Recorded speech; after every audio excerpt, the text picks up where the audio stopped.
नमस्कार दोस्तों, मैं हूं शिवराज और आप सुन रहे हैं हॉरर पॉडकास्ट शिवराज के साथ। दोस्तों, आज मैं आपके लिए 2 कहानियां लेकर आया हूं। आज की पहली कहानी हमें भेजी है तन्मय जी ने, और ये कहानी मतलब जो घटना है वो उनके भाई के साथ हुए एक बहुत ही खौफनाक अनुभव के बारे में है। तो चलिए मैं आपको उनके भाई की आप बीती उन्हीं की जुबानी सुनाता हूं। दोस्तों, मेरा नाम महेश है। कहते हैं कि अमावस की रात सबसे खौफनाक रात होती है। ऐसी रात में बुरी ताकतें जैसे आत्मा, पिशाच, भूत प्रेत, ये जो भी है ये बहुत ही ज्यादा ताकतवर हो जाते हैं। पर जहां तक मैं समझता हूं, सभी आत्माएं बुरी नहीं होती। सभी आत्माएं किसी को हानि नहीं पहुंचाना चाहती, और उनमें भी जो बुरी आत्माएं होती है वो भी 2 तरह की होती है।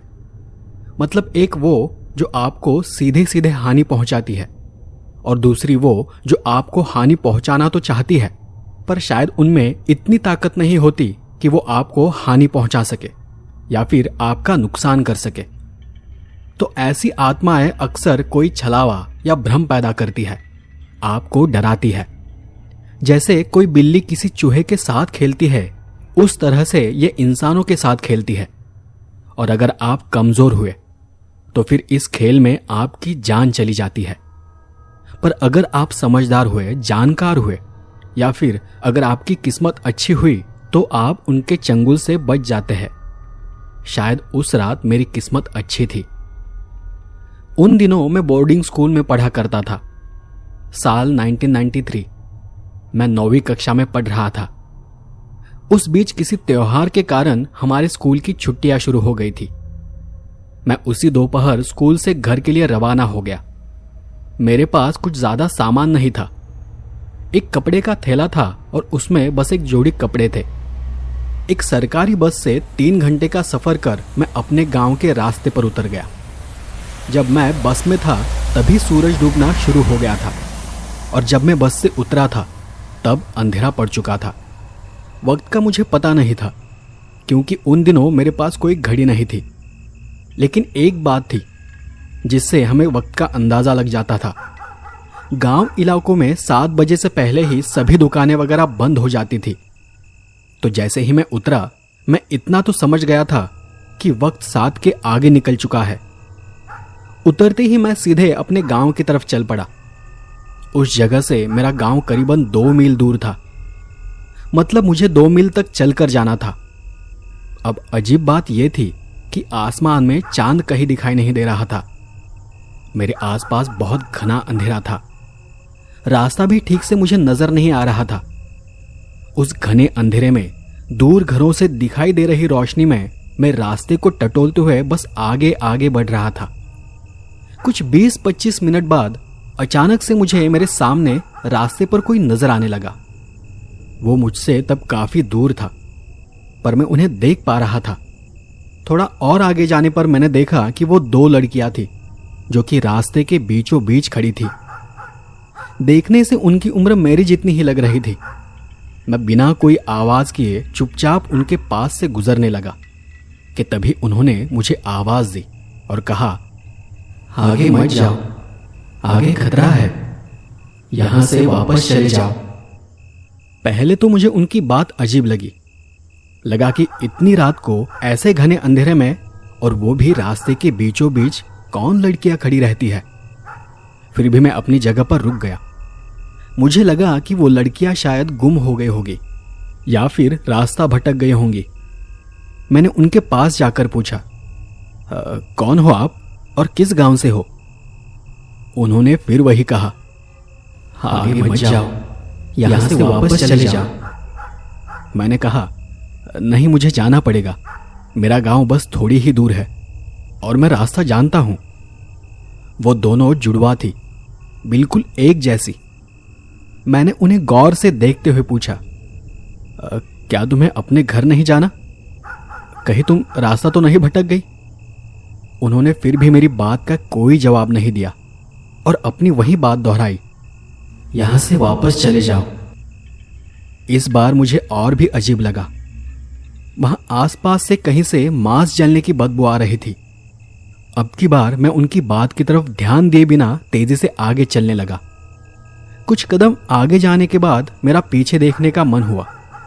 वैसे मैं पीछे मुड़कर देखना तो नहीं चाहता था, क्योंकि उनकी अजीब हरकत से मैं थोड़ा डरा हुआ था, पर फिर भी मैंने नजर चुराकर आहिस्ता से गर्दन घुमाकर पीछे देखा तो वो दोनों लड़कियां वहां से गायब हो चुकी थी।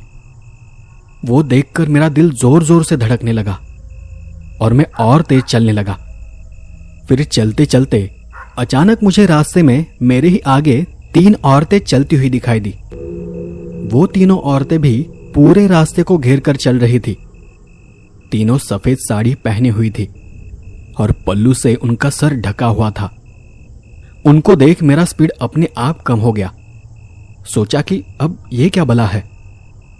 वो तीनों औरतें बहुत ही धीरे से चल रही थी, इतना धीरे कि जब मैं 3-4 कदम चलता तब कहीं वो बस 1 कदम आगे बढ़ती थी।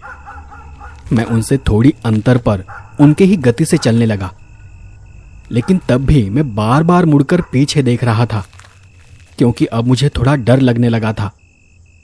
हैरानी वाली बात यह थी कि रात बहुत घनी अंधेरी थी, पर फिर भी मैं उन सबको देख पा रहा था।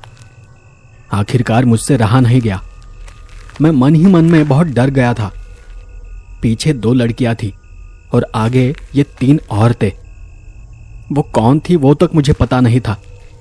लगा कि कहीं ऐसा ही चलता रहा तो मेरे साथ जरूर कुछ ना कुछ बुरा हो जाएगा। फिर मैंने सोचा कि और तेज चलता हूं और उनके बाजू से आगे निकल जाता हूं। मैंने फिर एक बार पहले से भी तेज चलना शुरू किया और फिर रास्ते से हटकर उनके एक तरफ से आगे निकल गया। जैसे ही मैं कुछ कदम उनसे आगे बढ़ा, मुझे उनमें से किसी औरत की एक धीमी सी हंसी सुनाई पड़ी। मैंने सोचा कहीं वो औरतें हमारे गांव की तो नहीं, इसलिए मैंने मुड़कर पीछे देखा। उन्हें देख मेरी जान मेरे हलक में आ गई। उन तीनों के चेहरे ठीक एक जैसे थे। उनके चेहरे पर उनके आंखों तक फैलती हुई एक बड़ी सी मुस्कान थी और वो अपनी भयानक सफेद आंखों से मुझे देखकर अजीब ढंग से मुस्कुरा रही थी। वो देख मेरा शरीर सुन्न हो गया। शरीर पर हर तरफ रोंगटे खड़े हो गए। उनका वो भयानक सा चेहरा देख मैं तेजी से भागने लगा। वो रास्ता किस तरफ जा रहा था और मैं किस तरफ भाग रहा था वो तक मुझे पता नहीं था। उस वक्त मैं बस सामने दिखाई दे रही रोशनी की तरफ दौड़ता रहा। मेरी सांस फूल गई थी, फिर भी मैं पूरी ताकत से दौड़ रहा था। फिर कुछ आगे जाकर मैं किसी चीज से टकराकर नीचे गिर पड़ा। अंगूठे को बहुत जोर की चोट लगी थी। बहुत दर्द हो रहा था। मेरी चप्पल भी टूट गई थी, पर दर्द से ज्यादा मुझ में डर भरा पड़ा था। कुछ दूर आगे जाने के बाद मुझे लगा कि मैं उन औरतों को काफी पीछे छोड़ आया हूं। फिर भी तसल्ली के लिए मैंने अपने पीछे देखा। मेरे पीछे दूर दूर तक कोई नहीं था। मैंने अपना दर्द कम करने के लिए किसी तरह अपने पैर को दबा कर रखा और फिर से सामने की तरफ मुड़ा। सामने देख फिर एक बार मेरा दिमाग सुन्न रह गया। अब वो तीनों औरतें मेरे सामने थी और मेरी ही तरफ बढ़ रही थी। ठीक वही सफेद कपड़े, वही सफेद आंखें और चेहरे पर एक भयानक फैली हुई मुस्कान। उन्हें मेरी तरफ आता देख मैं फिर से उठकर दौड़ने लगा। अब मैं पहले से भी ज्यादा तेज दौड़ रहा था। आगे दूर कहीं एक आग की रोशनी दिखाई दे रही थी। लगा कि वहां कोई मदद के लिए मिल जाएगा। मैं बस दौड़ता रहा, पर कुछ दूर आगे जाने पर महसूस हुआ कि वहां कोई घर नहीं था। वहां वो कोई आग नहीं थी, बल्कि वो श्मशान था और वो चिता जल रही थी। वो श्मशान की आग थी। जाने अनजाने में मैं जिस रास्ते पर दौड़ रहा था वो एक श्मशान का रास्ता था। मैं अब लगभग रोने लगा था। मुझे फिर कहीं से उन औरतों की हंसी सुनाई दी, जैसे मैं उनके जाल में फंस गया था। और तभी मुझे मेरे सामने फिर से वो 2 लड़कियां धुंधली रोशनी से चमकती हुई दिखाई देने लगी। हमने कहा था आगे मत जाओ, आगे खतरा है। उनसे कुछ कहने के लिए भी मैं अपनी हिम्मत नहीं जुटा पा रहा था। मैं इतना डरा हुआ था कि बोलने के बजाय मेरे बस होंठ थरथरा रहे थे। आंखों से आंसू बह रहे थे। शरीर पसीने से लबालब हो चुका था और मैं फिर से पड़े पड़े दर्द से कराह रहा था। फिर उन दोनों ने भी अपना एक हाथ आगे बढ़ाया और अपनी तरफ आने का इशारा किया। चलो हमारे साथ। पता नहीं था कि वो लड़कियां कौन थी, पर उनकी बातों में मुझे भरोसा होने लगा था। एक तरह का विश्वास था। मैं बिना कुछ सोचे उनके पीछे दौड़ने लगा। वो लड़कियां बहुत तेज थी। वो भाग नहीं रही थी, हवा में लहराते हुए जा रही थी। काफी दूर आगे जाने के बाद वो अचानक से कहीं गायब हो गई। मैं फिर एक बार घबराकर वहीं पर रुक गया, पर जब मैंने ध्यान से देखा तो वहां थोड़ी ही दूर बहुत सारे घरों से बाहर आती रोशनी नजर आने लगी। मतलब मैं अपने गांव के पास था। मैं फिर भी भागता हुआ घर तक चला गया, पर मेरे पीछे जो भी चीज थी उसने घर तक मेरा पीछा किया था। मैं जैसे ही घर के पास पहुंचा, मैंने देखा कि 3 सफेद बिल्लियां मेरे घर के सामने घर के दरवाजे में बैठी हुई है। और फिर मुझे देखकर वो बहुत ही अजीब सी आवाज में रोने लगी। वो आवाज बिल्कुल वैसी थी जैसे कोई इंसान किसी के मातम पर रोता है। मेरी हालत और भी खराब हो गई। उन तीनों बिल्लियों में मुझे वो 3 चुड़ैलें नजर आ रही थी। घर में किसी को आवाज देने तक की मुझ में हिम्मत नहीं थी, पर मेरी किस्मत ने एक बार फिर से मेरा साथ दिया और उसी वक्त बाबा एक डंडा लेकर घर से बाहर आ गए और उन बिल्लियों को हटकने लगे। हट हट हट, एक तो अमावस की रात है और ये हमारे ही दरवाजे के आगे रो रही है। पिताजी के हटकते ही वो सारी बिल्लियां यहां वहां भाग गई और तब पिताजी का ध्यान मेरी तरफ गया। मेरी हालत देख वो दौड़कर ही मेरे पास आ गए। क्या हुआ तुझे? तू यहां क्यों रुका हुआ है? उन्होंने मुझे छू कर देखा। तू इतना क्यों कांप रहा है? क्या हुआ है तेरे साथ? जैसे ही उन्होंने मुझे छू कर देखा, मैं चक्कर खाकर नीचे गिर पड़ा। उस वक्त मेरा शरीर ऐसे झटक रहा था जैसे मुझे मिर्गी का दौरा पड़ा हो, और उसी के साथ मैं बेहोश हो गया। मुझे 3 दिन बाद ठीक से होश आया और 3 दिन बाद मुझे पता चला कि मैं जब भी होश में आता था, मुझे कुछ ही पल में फिर से दौरा पड़ता था और फिर से मैं बेहोश हो जाता था। दूसरे दिन बाबा को शक हुआ कि मैं शायद बीमार नहीं हूं, मुझे कोई ऊपरी बाधा हुई है, क्योंकि जिस रात मैं घर आ रहा था उसी रात अमावस की रात थी। ठीक होने के बाद मैंने पिताजी को उन 2 लड़कियों की आत्मा के बारे में भी बताया, लेकिन उन्हें उन 2 आत्माओं के बारे में कुछ भी पता नहीं था और मुझे भी उनके बारे में कभी कुछ पता नहीं चला कि वो 2 लड़कियां कौन थी और उन्होंने मेरी जान क्यों बचाई थी। दोस्तों, क्या कभी आपने अमावस की रात ऐसा कुछ भी अजीब महसूस किया है, या फिर आपके पास ऐसा कोई डरावना किस्सा है? अगर आपके पास ऐसा ही कोई किस्सा है, कोई कहानी है, तो मेरे साथ जरूर शेयर करें। तो चलिए अब हम आगे दूसरी कहानी की तरफ बढ़ते हैं। दूसरी कहानी मुझे मेरे एक दोस्त ने बताई थी। तब वो कोकन इलाके में ड्यूटी पर था। तो चलिए अब आगे की कहानी मैं मेरे दोस्त की ही जुबानी सुनाता हूं। नमस्कार दोस्तों, मेरा नाम अविनाश साठे है और ये घटना उस वक्त की है जब पूरे देश में, पूरी दुनिया में लॉकडाउन लगा पड़ा था। ये मेरी एक आप बीती है। लॉकडाउन के दौरान मेरे साथ घटी एक सच्ची घटना है। लॉकडाउन के दौरान पूरी दुनिया भर में सख्त निर्बंध लादे गए थे और ये घटना जिस जगह की है वो जगह कोकन में है, लेकिन मैं आपको उस जगह का नाम नहीं बता पाऊंगा क्योंकि मैं पुलिस में हूं और शायद ऐसा करना रूल्स के खिलाफ होगा। तो मैं आपको बस वो घटना सुनाता हूं। उस रात मेरी ड्यूटी पुलिस स्टेशन में लगी थी। फिर बीच रात मैं अपने साथी सहयोगी राजेश्वर के साथ आसपास के इलाके में गश्त लगाने चला गया। हम दोनों भी उस रात बाइक पर से जा रहे थे। उन दिनों बस वो इलाका ही नहीं, पूरी दुनिया शांत थी। ऐसा लग रहा था मानो हम आज के आधुनिक तकनीक के साथ हजारों साल पीछे चले गए हो। हमारे पुलिस स्टेशन के दायरे में पास का ही एक समुंदर का किनारा भी था, जहां पर किनारे को लगकर थोड़ा पेड़ों से भरा हुआ एक इलाका था।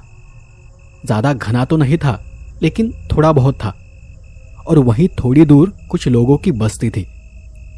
हम वहां पर यह देखने चले जाते थे कि कहीं वहां के लोग उस समुद्र के किनारे पर टहल तो नहीं रहे। तो हम हमेशा की तरह वहां के घने रास्ते से होते हुए किनारे तक पहुंच गए। गाड़ी को रास्ते पर खड़ा कर हम चलकर ही किनारे से होकर आगे चले गए। लॉकडाउन के कारण आसपास सब कुछ बहुत शांत और आरामदायक था। हम दोनों भी दूर किनारे पर खड़े होकर उस समुद्र को निहार रहे थे, वहां की शांति का और वहां की बहती ठंडी हवा का आनंद ले रहे थे कि तभी राजेश्वर को सामने कुछ दिखाई दिया और वो अपनी जगह पर ही रुक गया। उसने मेरे हाथ को पकड़कर मुझे भी रोका। राजेश्वर तब सामने किसी चीज की तरफ गौर से देख रहा था। फिर उसने अपनी पास की दूरबीन से समंदर की ओर देखा। मैंने पूछा, क्या हुआ? कोई समंदर में चला गया है क्या? उसने कुछ देर देखते हुए कहा, आगे पानी के पास मुझे कुछ हलचल दिखाई दी, कुछ बहुत बड़ा जानवर या ऐसा ही कुछ, या फिर शायद कोई हमें देखकर छुपने की कोशिश कर रहा है। उसके हाथ से दूरबीन लेकर मैं भी सामने देखने लगा। वहां कुछ तो था जो किसी बड़े से पत्थर जैसा गोल मटोल था, किसी बड़े आलू जैसा, या फिर कोई बड़ा सा समुद्री जानवर। और तब मैंने राजेश्वर से कहा, चल थोड़ा आगे जाकर देखते हैं। मैंने झट से अपने पास की टॉर्च ऑन की और हम वहां की गीली रेत से होते हुए आगे पानी तक चले गए। वहां पानी के बाहर एक भरी हुई बोरी पड़ी हुई थी, बहुत बड़ी, जैसे किसी बड़ी सी चीज को दबा दबा कर उसमें भरा गया हो। राजेश्वर ने उस बोरे का बड़ा आकार देखते हुए कहा, क्या हो सकता है इसमें? हम दोनों को भी शक था कि उसमें कोई लाश होगी। मैंने डंडे से उस बोरी को दबाकर देखा और कहा, पता नहीं, पर कुछ ठोस या नरम जैसा कुछ है। तब राजेश्वर ने भी अपने पास के डंडे से उस बोरी को दबाकर देखा, कहीं इसमें किसी की लाश तो नहीं? उसने मेरी मन की बात जान ली थी, पर उसकी बात सुनकर मैंने भी फिर डंडे से उस बोरी को 3-4 बार अलग अलग जगह पर दबा कर देखा। लग तो ऐसा ही कुछ रहा है। हम दोनों फिर उस बोरी को चारों तरफ से देखने लगे कि कहीं उस पर कोई खून या कोई निशान तो नहीं, पर उस बोरे पर वैसा कुछ भी नहीं था। जिस तरह से वो बोरा फूला हुआ था, लग तो यही रहा था कि उसमें कोई लाश है और वो लाश पानी में फूलकर बोरे के साथ पानी से बाहर आ गई है। राजेश्वर ने थोड़ी हिम्मत कर उस बोरे को हर तरफ से कान लगाकर सूंघ कर देखने की कोशिश की कि उसमें क्या हो सकता है। फिर उठकर खड़े होते हुए उसने कहा, जहां तक मेरा अंदाजा है इसमें लाश ही है। मैंने भी थोड़ा ऊपरी ऊपर टटोलते हुए कहा, फिर तो हमें कंट्रोल को रिपोर्ट करना चाहिए। राजेश्वर ने मेरे चेहरे पर बैटरी का प्रकाश फेंकते हुए कहा, हाँ, लेकिन पहले खुद तो तसल्ली कर ले। और उसने उस बोरे को खींचकर पानी से दूर ले जाने की कोशिश की। उससे वो बोरा थोड़ा भी नहीं हिला, तो उसने मुझे खींचने का इशारा किया। फिर हम दोनों भी उस बोरे को खींचते हुए लहरों से दूर लेकर चले गए। वैसे वो जो भी था बहुत ही भारी था। कुछ 20 कदम दूर जाने में ही हमारी जान निकल गई। राजेश्वर ने फिर उसे एक नजर टटोल कर देखा।